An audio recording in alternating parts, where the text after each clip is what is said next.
रहेंगे।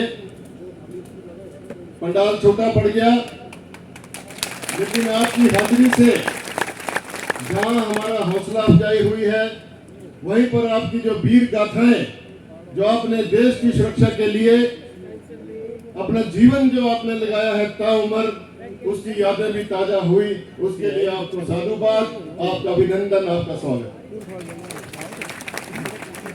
भारतीय सेना का इतिहास बहुत पुराना है। भारतीय सेना की स्थापना जिस समय ईस्ट इंडिया कंपनी यहाँ पर थी हमारे हिंदुस्तान में, वर्ष 1895 में इसकी नींव रखी गई थी। इसी के साथ जो हमारे नावल एकेडमी है, जो हमारी नेवी की जो सेना है, उसका गठन तो इससे भी पहले 1612 में हो गया था। 8 अक्टूबर 1932 को भारतीय वायुसेना का गठन भी हो गया था।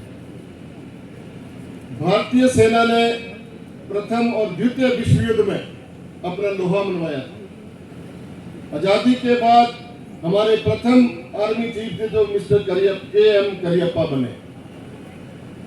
आजादी के बाद हमारे सैनिकों ने इस देश की एकता और अखंडता के लिए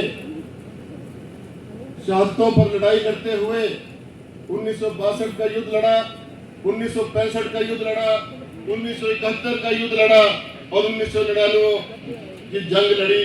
ये किसी से छिपी नहीं है।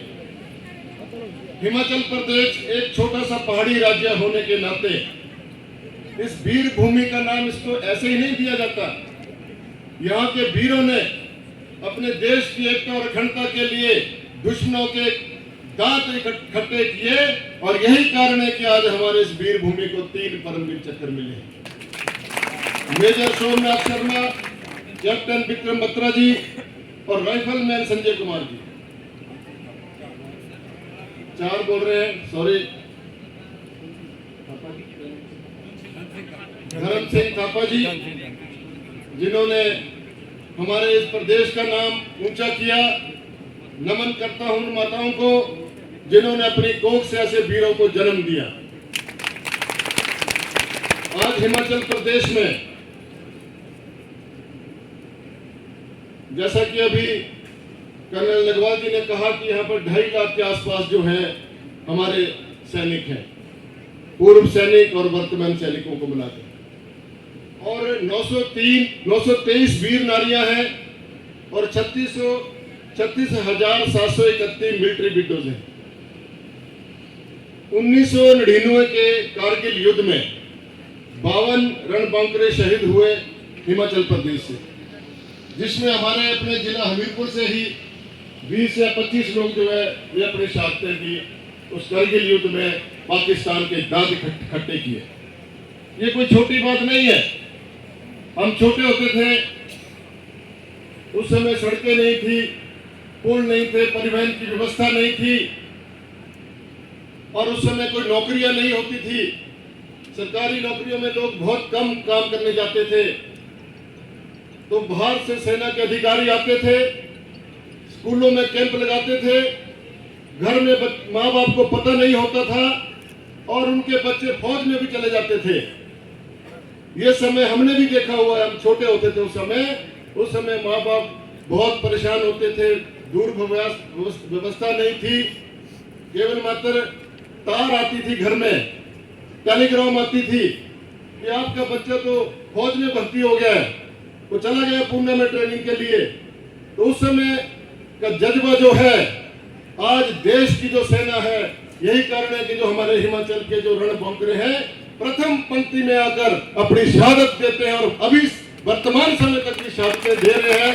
उनके माता पिता को मैं प्रणाम करता हूं, नमन करता हूं, वीरों को नमन करता हूं। और यहाँ पर हमारे जो भूतपूर्व सैनिक हैं या वर्तमान में जो सैनिक हैं, उनकी बहुत सारी पीड़ाएं रहती हैं। अभी टी.एस. ठाकुर जी ने कहा, ब्रिगेडियर टी.एस. ठाकुर जी ने कहा कि जब हम फौज में होते हैं तब हम देश के लिए लड़ते हैं, समाज के लिए लड़ते हैं। समाज में जो समस्याएं आती हैं, कभी फ्लड आ जाते हैं या कोई ऐसी परिस्थितियां पैदा हो जाती हैं जहां पर फौज को जो है अग्रिम स्थान पे भेजा जाता है, डिजास्टर मैनेजमेंट के लिए, तो वहां पर जो हमारे फौजी लोग फिर अपनी ताकत दिखाकर जो है उस सिस्टम को बहाल करते हैं। ये बहुत बड़ी बात है, सोचने की बात है कि उनके घर में उनके माता पिता, उनकी पत्नी, उनके बच्चे उनसे दूर रहते हैं और जब वो सेवानिवृत्त तो घर में आते हैं तो उनको हजारों परेशानियों का सामना करना पड़ता है। जो हमारे समाज में, हमारे ब्यूरोक्रेटिक सिस्टम में और जो प्रशासन में जो एक अहम का जो मुद्दा है वो इनको आड़े आता है। जो देश के लिए लड़ाई लड़ता है, अपनी वीर गति को प्राप्त करता है, जब उनका परिवार सरकारी कार्यालयों में जब चक्कर काटता है, वो व्यथा हमसे देखी नहीं जाती है। ये सच्चाई की बात है। जब वो घर में पहुंचते हैं तो उनको जमीन और जायदादों के कार्यों में उलझना पड़ता है। और यहाँ पे जो हमारा जो लोकतंत्र का जो कार्यालय है, जो हमारा प्रशासन है, वो इनको इतने बेअदबी से बात करता है। उनको एक पानी का नल लगाने के लिए कितने चक्कर काटने पड़ते हैं, ये हमने अपनी आंखों से देखा। फौजियों का सम्मान केवल मात्र उनको सम्मानित करके नहीं, उनकी जो मूलभूत समस्या है जिसके लिए वो लड़ते हैं, जीवन अपना जीवन यापन करते हैं, उसकी समस्या को समझने की जरूरत है हर सरकार को, चाहे सरकार कोई भी हो, ताकि वो जब आए उनका जो आत्म सम्मान है, उनके जो मेडल है, उनका जो गौरव है वो बरकरार रहे। और मैं आग्रह करना चाहूंगा अपने भूतपूर्व सैनिक साथियों से, आप लोग काफी मात्रा में समाज सेवा में भी कार्य रहते हैं। आज जरूरत किस बात की है? समाज आपकी तरफ देख रहा है, नौजवान आपकी तरफ देख रहा है। जो समस्याएं हमारी दिन प्रतिदिन बढ़ती जा रही है, सबसे बड़ी समस्या हमारे युवाओं को जो नशा जो खोखला कर रहा है, उसके लिए आगे आकर लड़ने की जरूरत है। मेरा निवेदन है आपसे, चाहे वो वीर नारियां हैं, चाहे वो हमारे वीर सैनिक हैं, आप लोगों का जो ध्येय है उससे पीछे न हटते हुए, सारी बाधाओं को तोड़ते हुए इस नशा मुक्ति आंदोलन में आपको आगे आना होगा। हमारा नौजवान जो सरकार के पास नौकरी मांगने के लिए जाता है, उस अग्निपथ के माध्यम से उसको खोखला किया जा रहा है, इसको बारे में सोचने की जरूरत है। ये मैं कोई राजनीतिक बात नहीं कर रहा हूं, ये मैं सच्चाई की बात कर रहा हूं। जो हमारे नौजवान बच्चे मैदानों का अभाव होने के कारण सड़कों के किनारे दंड बैठ के निकालते हैं और अपनी उज्जवल भविष्य के लिए, अपने परिवार की रक्षा के लिए, देश की रक्षा के लिए वहां पसीना बहाते हैं, उनकी सुरक्षा के लिए, उनके जीवन के लिए हम सबको आवाज उठाने की जरूरत है। समस्या क्या है? समस्या यह है कि हम सरकार जो नीति थोपती है, हम उसको तुरंत स्वीकार कर लेते हैं। ये सबसे बड़ी हमारी कमी है। क्यों नहीं विरोध होता? क्यों नहीं सरकारों से टकराते?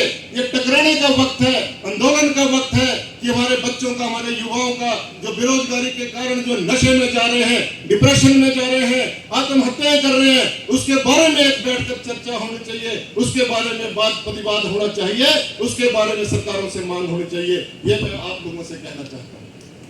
ये आने वाला समय बहुत विकराल है, बहुत समस्या खड़ी होने वाली है, क्योंकि भारत देश जो सबसे युवा देश है, सबसे ज्यादा नौजवान हमारे देश में, क्योंकि एक आंतरिक जो एक समस्या हमारे माननीय मुख्यमंत्री महोदय जिन्होंने स्वयं माना है कि 27% जो बच्चे हैं वो नशे की गिरफ्त में जा चुके हैं। तो कमी किसकी है? कमी कहाँ है?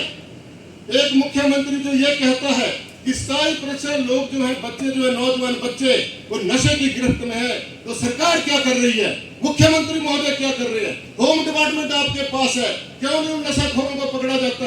क्यों नहीं उनको सख्त सजाएं दी जाती? क्यों उनको छोड़ दिया जाता है? आज जिस प्रकार के नशे यहाँ फैलते जा रहे हैं, उनको रोकने की जिम्मेवारी किसकी है? उसमें सरकार की नाकामी है। सरकार का जो होम मिनिस्ट्री का जो काम है वो सही तरीके से क्यों नहीं होता है? क्या जो सरकार के अंदर जो होम मिनिस्ट्री का यही काम रह गया कि एक वीआईपी व्यक्ति आता है, उसको इतने कमांडो दे दो, उसके आगे पीछे इतने पुलिस फोर्स लगा दो ताकि उसको सुरक्षित रहे। कोई जरूरत नहीं है किसी को जेड प्लस सिक्योरिटी देने की, किसी को कोई खतरा नहीं है। वो स्वयं मीडिया में जाते हैं, खतरा हो गया, खतरा हो गया, मुझे तो मौत का खतरा हो गया। एक सैनिक जो हमेशा खतरे के सामने रहता है, उसके साथ कितने कमांडो होते हैं? जो देश की रक्षा के लिए अपनी वीर गति को प्राप्त हो सकता है, तो क्या एक सिविलियन जो है उसकी हत्या, उसकी सजा, उसकी सुरक्षा के लिए क्या ये उचित बनता है कि उनके भारी भरकम उनको फौज लगा दी जाए? जो फौज का और जो प्रशासन का जो काम है वो हमारे लोगों की जान माल रक्षा करने का काम है, उनकी सुरक्षा करने का काम है। उनको जो है जो नशाखोरी कर रहे हैं उनको पकड़कर जेल में ठूंसकर सख्त सजा देने की जरूरत है। ये बात मैं आपसे कहना चाहता हूँ। इसके लिए युद्ध करने की जरूरत है, आंदोलन करने की जरूरत है। आज जो हमारी विकृति पैदा होती जा रही है, हमारे यहाँ पे हिमाचल प्रदेश में कारखाने नहीं है, नौकरियां नहीं है, हमारे बच्चे पढ़ लिख कर बर्बाद हो रहे हैं, नशे में जा रहे हैं। उसके लिए सरकारों की जो पॉलिसियां, उनकी जो नीतियां हैं वो सर्वोपरि है। इसके लिए लड़ाई लड़ने की जरूरत है। आज देश की सरकार बोलती है डबल इंजन की सरकार है। अरे वो डबल इंजन हमने क्या करने जब हमारे नौजवान सड़कों में घूम रहे हैं, उनको जॉब नहीं मिल रही है। आप आउटसोर्स के माध्यम से उनका शोषण कर रहे हैं। क्यों शोषण हो रहा है उनका? अब मल्टीटास्क वर्कर उनको रखा जा रहा है, उनको बरगलाया जा रहा है। 4000 की नौकरी, 5000 की नौकरी। मैं आपसे पूछना चाहता हूं जो यहाँ पर बैठे हैं, क्या 4 या 5000 में कोई बच्चा अपने परिवार का आज की महंगाई के दौर में लालन पालन कर सकता है? 4-5 हजार की नौकरी में क्या वो सामाजिक सुरक्षा अपने परिवार को दे सकता है? क्या वो अपने माता पिता, बूढ़े माता पिता की सेवा कर सकता है? क्या वो अपने पत्नी की जो उनकी इच्छा है उनको पूर्ण कर सकता है? जो बच्चों की जो इच्छा है उनको पूर्ण कर सकता है? क्या करेगा वो 4-5 हजार लेने वाला बच्चा? वो भ्रष्टाचार करेगा। सरकार ने भ्रष्टाचार को कार्यालयों में फैला दिया है। भ्रष्टाचार की बातें बड़ी बड़ी करते हैं, लेकिन वो नहीं देखते कि मल्टीटास्क वर्कर जो 5000 में आप नौकरी दे रहे हैं, सबसे ज्यादा भ्रष्टाचारी वो बनेगा बड़ा होकर। उसके लिए सरकार ने क्या सोच रखी है, इसके बारे में लड़ाई लड़ने की जरूरत है। आप सबको एक बात का ध्यान रखने की जरूरत है। हमारे पास भी बहुत लोग आते हैं, कहीं भी लगा दो, 1200 रुपए में लगा दो, 1500 में लगा दो, 5000 में लगा दो। नहीं, इस कुरीति से लड़ना होगा। आप लोगों को तप करना होगा, आंदोलन करना होगा, सरकारों को झिझोड़ना होगा। ब्यूरोक्रेसी जो वहां बैठी है उसके कान खड़े करने पड़ेंगे कि लोकतंत्र में हमें लोकतांत्रिक व्यवस्था के माध्यम से एक बच्चे को जो 25-30 हजार की नौकरी हर महीने चाहिए, आप इसके बारे में योजना बनाइए। इस लड़ाई के साथ आप लोगों को मैं आश्वासन देना चाहूंगा, जहां भी आप मुझे कहेंगे आप इस लड़ाई में हमेशा खड़ा हूं। चाहे विधानसभा की बात हो, चाहे विधानसभा से बाहर, हमेशा मैंने इस मुद्दे को विधानसभा के अंदर भी रखा है, अपने नेताओं के पास भी रखा है, सरकार के समक्ष ही रखा है कि हमें जो एक आत्मसम्मान की जिंदगी चाहिए, हमें भिखारी मत बनाओ। इस देश के लोगों को भिखारी मत बनाओ। मुफ्त में मत बांटो चीजें। अगर देना है तो उसके काम का सम्मान दो, उसकी पढ़ाई लिखाई का सम्मान दो। उसको 2000 नहीं, उसको मुफ्त में गैस नहीं, उसको मुफ्त में बिजली नहीं, उसको 25-30 हजार की पक्की नौकरी दो। आपको देखिए सारा संसार बदल जाएगा, आपका प्रदेश बदल जाएगा, आपका इलाका बदल जाएगा। नौजवान स्फूर्तिवान रहेगा, स्वस्थ रहेगा और वो शिक्षित होगा। स्वास्थ्य संस्थानों के हालात क्या है वो देखने की जरूरत है। आपने फ्री देना तो स्वास्थ्य संस्थानों में जो हमारा स्वास्थ्य लाभ है वो फ्री कर दो, शिक्षा फ्री कर दो, ताकि हमारा नौजवान अपने स्वस्थ भी रहे, उसका परिवार स्वस्थ रहे, हमें अच्छी नौकरी मिले। ये मैं आपसे कहना चाहता हूँ। अभी यहाँ पर हमारे लोगों ने, एक हमारे सैनिक हैं फौजी भाई, उन्होंने एक मांग रखी है कि 18 से 24 हजार उनको जो हमारे ये पेंशन आते हैं अधिकारी, जो 15 साल के बाद 15 साल के बाद उनको 18 से 24 हजार पेंशन मिलती है। ये जो विकृतियां हैं इनको दूर करने की जरूरत है। पैरामिलिट्री फोर्स है, उनको भी पेंशन का हकदार होना चाहिए, उनको भी सारी CSD की सुविधाएं मिलनी चाहिए। ये उनकी हमेशा मांग रहती है। हमारे बड़सर विधानसभा क्षेत्र में जो हमारा डडवाड़ा क्षेत्र है, वहां पर CSD कैंटीन की और एक्सटेंशन काउंटर की बड़े लंबे समय से मांग चली आ रही है। मैं आपसे निवेदन करना चाहूंगा मेजर जनरल साहब, ये मांग जो है हमारे क्षेत्र की बहुत बड़ी पुरानी मांग है। हम आपसे निवेदन है, आप पूरे जो प्रबुद्ध यहाँ पे बैठे हैं ऑफिसर लोग, कृपया करके इस मांग को आप पूरे जोर से रखें सरकार के समक्ष, और अपने जो आपके सेना के अधिकारी हैं, ताकि हमारे जो फौजी भाई हैं उनको अपने घर द्वार पे जो इन सुविधाओं को मिले। क्योंकि मैं देखता हूं कि जो हमारा डडवाड़ का क्षेत्र है उसको 30-35 किलोमीटर चलकर बड़सर में आना पड़ता है, और बड़सर में सुबह से कई बार मैं देखता हूं कि 4 बजे ही लोग वहाँ कैंटीन के बाहर बैठ जाते हैं, और पूरा का पूरा दिन उनका वहाँ पर खत्म हो जाता है, और कई बार उनको सामान नहीं मिलता, फिर उनको वापिस जाना पड़ता है। परिवहन व्यवस्था इतनी उत्कृष्ट नहीं है। अपनी गाड़ियों में आते हैं जिनके पास अपनी गाड़ी है, या फिर किराया देके, या फिर बसों में आते हैं। बसों का समय सारणी भी कोई सही नहीं है। तो ये आपको विशेष रूप से हमारा आग्रह है कि कृपया करके इसके गठन के लिए आप अधिकारियों से बात करें और जल्दी से जल्दी ये काम होना चाहिए। ये डबल इंजन सरकार का काम था लेकिन उन्होंने किया नहीं, ये भी दुर्भाग्य की बात है। अनुराग ठाकुर जी हमारे माननीय सांसद हैं, देश के प्रधानमंत्री सेना की वर्दी पहनकर बड़ी बड़ी बातें करते हैं और जब सेना को कुछ देने की बात आती है तो मुंह मोड़ देते हैं। खासकर जो हमारा पहाड़ी राज्य है, हमारा बड़सर विधानसभा क्षेत्र में जो हमें चाहिए, हमारे फौजी भाइयों को चाहिए, वो मिलता नहीं है। तो उसको देने के लिए अनुराग ठाकुर जी इस मंच से मैं भी निवेदन करता हूँ कि कुछ भला कर दीजिए, बड़ी बड़ी बातें ना कीजिए, उसका कोई फायदा नहीं है। आज से 15 दिन पहले इसी मैदान में एक 75वां अमृत महोत्सव मनाया गया, जिसमें आपने भी देखा होगा किस प्रकार सरकारी अमले का दुरुपयोग हुआ। बसों में ठूस कर लोगों को भरा गया, हालांकि बसें बहुत सारी खाली आई। और मैं देख रहा था उसमें फेसबुक में और चैनल के माध्यम से कि किस प्रकार से सरकारी कर्मचारियों को, पटवारियों को, ग्राम रोजगार सेवकों को, टेक्निकल असिस्टेंट्स को, सेक्रेटरीज को और जितने भी विभागों के कर्मचारी थे, सबको हुक्म था सरकार का कि जनता को लेकर आइए, हमने अपना बखान करना है, अपनी पार्टी का प्रचार करना है, हमने इस मंच से वोटें मांगनी है। ये काम उन्होंने किया और आज मुझे खुशी है कर्नल अत्री साहब, आप लोगों ने मेहनत करी, हमारे कार्यकर्ताओं ने मेहनत करी, घर घर में जाकर फौजियों से मिले, आम फौजी से मिले, उनकी पत्नियों से मिले और उनको यहाँ पर न्योता दिया आने का। आप लोगों को किसी ने सरकारी बस नहीं भेजी, फिर भी आप इतनी तादाद में यहाँ पहुंचे, आपका बहुत बहुत धन्यवाद। ये मैं बताना चाहता हूँ सरकार को कि 150 करोड़ रुपए अपने पूरे प्रदेश में 75वां अमृत महोत्सव मनाने के लिए सरकारी मशीनरी का खर्च कर दिया। यदि 150 करोड़ रुपए आप किसी अस्पताल में खर्च कर देते, आंगनबाड़ी केंद्र को बनाने में खर्च कर देते, कहीं आप और किसी सामाजिक काम के लिए खर्च कर देते, तो कितना विकास होना चाहिए था। ये बड़े बड़े होर्डिंग लगा के विकास नहीं होगा, विकास तो गांव में करना पड़ेगा, गांव के लोगों को सुविधाएं देनी पड़ेगी, फंड्स जनरेट करने पड़ेंगे। पानी की व्यवस्था के लिए हमारी सरकार बोलती है 18 लाख नल लगा दिए हमने, जल जीवन योजना के माध्यम से 18 लाख नलके लगा दिए। आपने नलके लगा दिए, नलकों में पानी किसने देना है भाई, जरा ये भी तो बता दो। लोगों को पानी नहीं मिल रहा है, 6-6, 7-7 दिन तक लोगों को पानी नहीं मिल रहा है। भीषण गर्मी में तो हम मानते हैं कि गर्मी की वजह से सोर्स सूख गए, लेकिन आज क्या हो रहा है, अब तो बरसात भी खत्म हो गई, लेकिन यहाँ बहुत से लोग ऐसे बैठे हैं जिनके घरों में भी आज से 4-5 दिन तक पानी नहीं आ रहा है। क्या मैं झूठ बोल रहा हूँ? आप बताइए, क्या आप लोगों को पानी सही समय पर मिलता है? तो ये सरकार किस प्रकार के बोर्डिंग लगा रही है?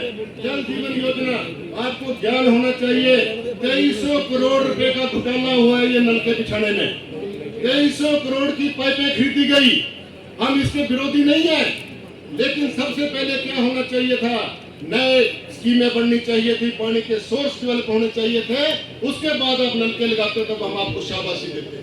आपने अपनी जेबें भरने के लिए, ठेकेदारों की जेबें भरने के लिए 2300 करोड़ का तो पाइपें खरीद कर ली, वो बिछा भी दी आंगन फानन में, चाहे वो टूट रही है, फूट रही है। पिछले कल ही मुझे किसी के घर में जाने का मौका मिला तो मैंने वहाँ टूटी देखी। वो टूटी को उन्होंने 3 बार ठीक कराया, लेकिन आज भी उसमें से फुहारे निकल रहे हैं, कोई इस तरफ को, कोई इस तरफ को, कोई इस तरफ को। इतना घटिया मटेरियल परचेज किया गया है। आने वाले समय में इसकी पूरी छानबीन की जाएगी, जो भी दोषी पाए जाएंगे उनको बख्शा नहीं जाएगा। ये मैं आपके समर्थन में कह रहा हूँ। आज ये बहुत सारी बातें यहाँ करने को है, लेकिन कार्यक्रम बहुत लंबा है। आपसे मेरा निवेदन भी है कि आपने अपना सम्मान लेके यहाँ से जाना है। उसके लिए आपको थोड़ी धूप की वजह से और थोड़ी अव्यवस्था की वजह से कोई समस्या हुई होगी। हमने हालांकि भरसक प्रयास किया कि आपको किसी प्रकार की समस्या ना हो, लेकिन अभी हमारे मुख्य वक्ता जो मुख्य अतिथि हैं वो बात आपको अपनी बात करेंगे। उसके बाद हम जो हमारा सम्मान का जो कार्यक्रम है शुरू करेंगे और आप उनको सम्मानित करेंगे। उसके बाद आपके लिए भोजन की व्यवस्था भी कर रखी है। आप सबने भोजन करके अपने घरों को जाना है। आज का दिन हमें आपका चाहिए। आपके साथ जो आपने इस देश के लिए, अपने जिला के लिए, अपने बड़सर विधानसभा क्षेत्र से जो नाम हुआ आपने रोशन किया है, सेना में जाकर किसी ने 65 की लड़ाई लड़ी, किसी ने 71 की लड़ाई लड़ी, किसी ने करगिल युद्ध में लड़ाई लड़ी और कई लोग शहीद हुए, कई लोग वापिस आए। बहुत से कष्ट आप सहन करते हैं। मैं एक आपको वाक्य बताता हूँ। फौजियों के प्रति बचपन से मेरा बहुत सम्मान रहा है। एक बार की बात है, मैं छोटा था, 18 वर्ष की उम्र थी। उस समय इतना टेक्नोलॉजी नहीं होती थी। हमारे घर में एक टेलीफोन था। रात को 11 बजे फोन आता, सर्दियों के दिन थे, बर्फ लगी हुई थी। एक मेरे मित्र रहते थे मंडी में, उनका फोन आया कि हमें, मेरी चाची जी एडमिट है हॉस्पिटल में, उनको ब्लड चाहिए। तो उन्होंने कहा उनका पति जो है वो फौज में है, तो कृपया करके आप उनकी कोई व्यवस्था करिए। और रात का समय था, किसकी व्यवस्था करता, मैं खुद ही, घर में भी नहीं बताया किसी को, चुपचाप से खिड़की से बाहर निकला और 12 किलोमीटर बर्फ में चलकर IGMC हॉस्पिटल शिमला में मैंने रक्तदान किया। और वो इसलिए नहीं किया कि मुझे कोई उससे राजनीतिक लाभ लेना था। एक फौजी की भावना मेरे मन में आई कि वो एक फौजी जो देश में पता नहीं किस हालत में कहाँ खड़ा होगा और उसकी पत्नी को इस समय कोई सहारा नहीं है, तो मैं जाकर उसको ब्लड दिया। हालांकि वो बेचारी स्वर्ग सिधार गई, कैंसर की पेशेंट थी, लेकिन मेरे दिल को खुशी हुई कि मैंने एक फौजी की पत्नी को अपना रख दिया।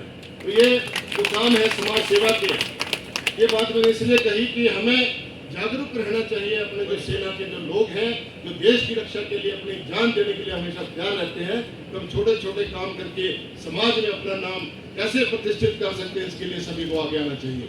आप सभी का बहुत बहुत धन्यवाद। आप यहाँ पर आए, आपने सभा का मान बढ़ाया, हमारे अधिकारियों का मान बढ़ाया। हमारे अधिकारी यहाँ पर पहुंचे, अपना समय निकालकर। दिल्ली से हमारे डावर साहब चलकर आए, इनका भी मैं ऋणी रहूंगा। इन्होंने कल परसों ही फोन मुझे आया कि मैं भी आपके कार्यक्रम में आना चाहता हूँ। हालांकि इनका कोई इतना लेना देना नहीं बड़सर विधानसभा क्षेत्र से, लेकिन फिर भी फौजियों के लिए जो एक जज्बा इनके मन में यहाँ पर खींच के लाया, इनको मैं कोटि कोटि नमन करता हूँ। साथ में हमारे ब्रिगेडियर साहब TS ठाकुर जी कुल्लू से चलकर आए, सुबह 4:30 बजे चले, 8 बजे यहाँ पहुँच गए। इनका भी मैं बहुत धन्यवाद करता हूँ। साथ में हमारे मेजर जनरल साहब BS राणा जी, ये पालमपुर से हमारे बीच में पहुंचे, इनका भी बहुत बहुत धन्यवाद। कर्नल अग्रवाल जी भी साथ में आए डावर साहब के साथ, इनका भी बहुत बहुत धन्यवाद। और साथ में राजेंद्र जाट जी का, यहाँ बैठी हुई तमाम जो हमारी जिला कांग्रेस कमेटी है, ब्लॉक कांग्रेस कमेटी है, और कमांडर रंजीत सिंह जी हमारे बीच में बैठे हैं। इनसे कल बात हुई थी, मैं थोड़ा लेट आऊँगा, अभी मैंने देखने से पहले क्षमा चाहूँगा। आप भी आए, आपका बहुत बहुत धन्यवाद। और भी यहाँ बहुत सारे बुजुर्गवान यहाँ पर आए हैं, और भी यहाँ पर हमारे जो बुजुर्ग आए, यहाँ नाच रहे थे, डांस कर रहे थे, कैप्टन साहब, उनका भी बहुत बहुत धन्यवाद। आप सभी का बहुत बहुत धन्यवाद एक बार फिर से। फिर आपके बीच में कभी कोई अभी हमारी भाभी जी यहाँ कह रही थी कि हर साल जो ये कार्यक्रम होना चाहिए, इसका हमें भी खेद है कि लेट हुआ, लेकिन मैं आपको आश्वासन और भरोसा देना चाहता हूँ कि हर वर्ष हम साल में एक बार आपको जरूर सम्मानित किया करेंगे। ये हम आपके सामने यहाँ पर बात करते हैं और आपको भरोसा दिलाते हैं कि हम इस प्रकार के कार्यक्रम करते रहेंगे, क्योंकि ऐसे कार्यक्रम करने से जहाँ हमारी वीर नारियाँ हैं, जो हमारे वीर भाई हैं, उनका जो एक जज्बा होता है उनके अंदर कि हम किसी से बात करें, मिले, उनको कोई पूछे, समाज में उनका रुतबा बढ़े, उसके लिए ऐसे कार्यक्रम होने चाहिए। सांस्कृतिक कार्यक्रम भी रखे थे, लेकिन जैसे जैसे समय आएगा आपको वो भी झलक दिखाएंगे। आपका बहुत बहुत धन्यवाद। जय हिंद, जय भारत, जय हिमाचल, जय बड़सर, जय जवान, जय किसान। एक बार फिर से मैं जो हमारी बड़सर विधानसभा क्षेत्र के जो एक्स सर्विसमैन की टीम है, उनको मैं बहुत बहुत बधाई देता हूँ। पहली बार हमने इनको कहा कि ये कार्यक्रम फौजियों ने करना है, भाई हम नहीं करेंगे, हम पॉलिटिकल आदमी हम हमेशा ही करते रहते हैं, इस बार आप करो, आपका जज्बा देखना चाहते हैं। तो आपने जो किया वो आपने हमारे से भी अच्छा किया, उसके लिए आपको बहुत बहुत बधाई, धन्यवाद। जय हिंद। थैंक यू सर, धन्यवाद।